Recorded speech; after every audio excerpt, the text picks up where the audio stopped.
Everyone knows the largest news that came in the coup indictment of Trump. It's that he was indicted. He was arraigned. He now awaits criminal trial. That's all about him, and Trump will be judged on those several plots that we've been charting. So initial reactions to this have understandably focused on Trump's culpability for the indicted plots you see on your screen. But when you look at them, 5 of the schemes are now indicted conspiracies. That means the DOJ alleges they involved other people.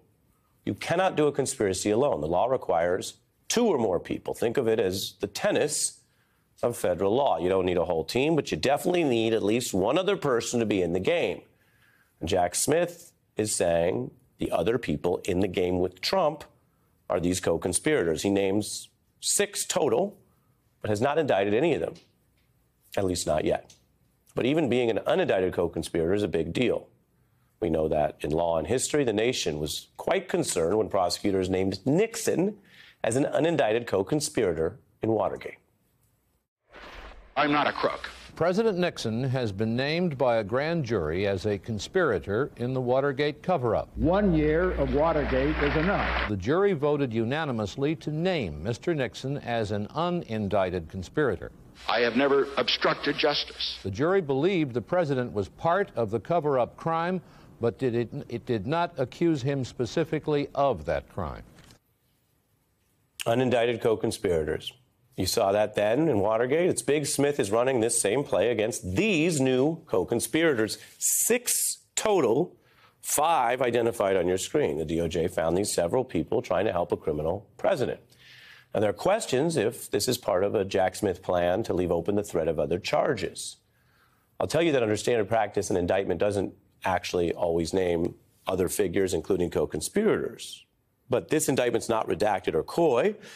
We've identified 5 of the 6 co-conspirators. Many of them have actually confirmed their own status as co-conspirators through their lawyers.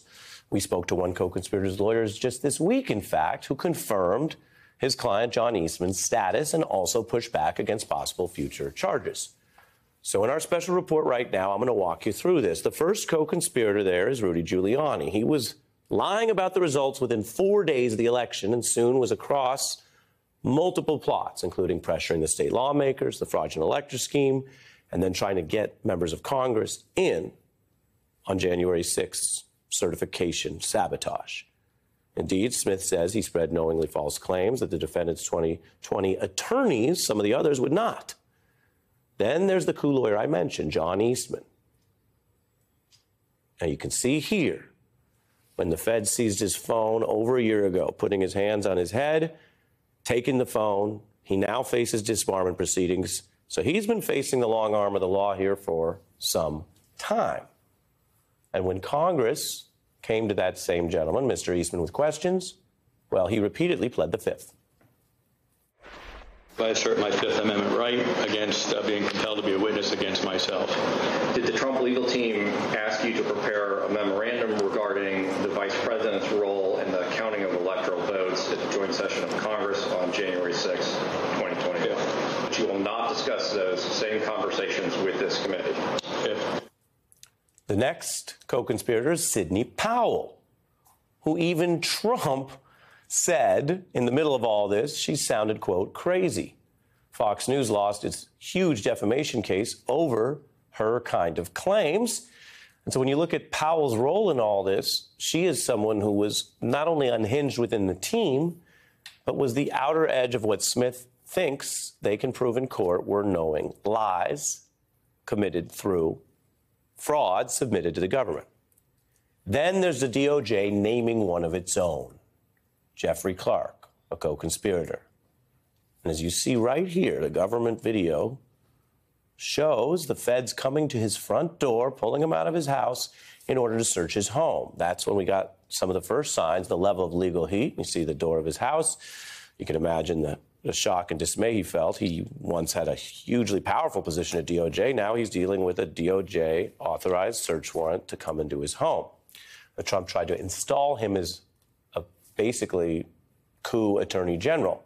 He's also the one that was busted in the indictment for talking about abusing military power or the Insurrection Act. And the final identified co-conspirator I can show you tonight is someone we were just mentioning, Kenneth Chesebro, who's in the news for all kinds of reasons, the architect and author of that elector fraud memo. Chesebro may have also exceeded the boundaries of what a lawyer can do. And then if you look at all six, as I mentioned, we and no news outlet has been able to pin down the identity of the sixth co-conspirator. The New York Times reported there were messages in the indictment that would appear to overlap with those sent by a Trump aide, Boris Epstein. But he is not the only person this could be. NBC has not been able to confirm that he is one of the individuals, that he is the co-conspirator. And we also have signs of who this sixth person is not. I mean, as I should say, MSNBC's Lisa Rubin says it's not Jason Miller or someone people were talking about, Trump official Mike Roman, because they're actually cited in the indictment by their other former official titles. So you have these unindicted co-conspirators. By definition, the Justice Department, through Jack Smith, who is a speedy and no-nonsense pit bull of a prosecutor, thinks they have the goods, the evidence to charge any one of these. And I showed you each of them, including when the legal heat started hitting, including two of them who've been searched in ways that we learned about, to underscore that the heat has only been rising. Will some of them be charged? All of them? Would any of that increase the odds that they are more cooperative?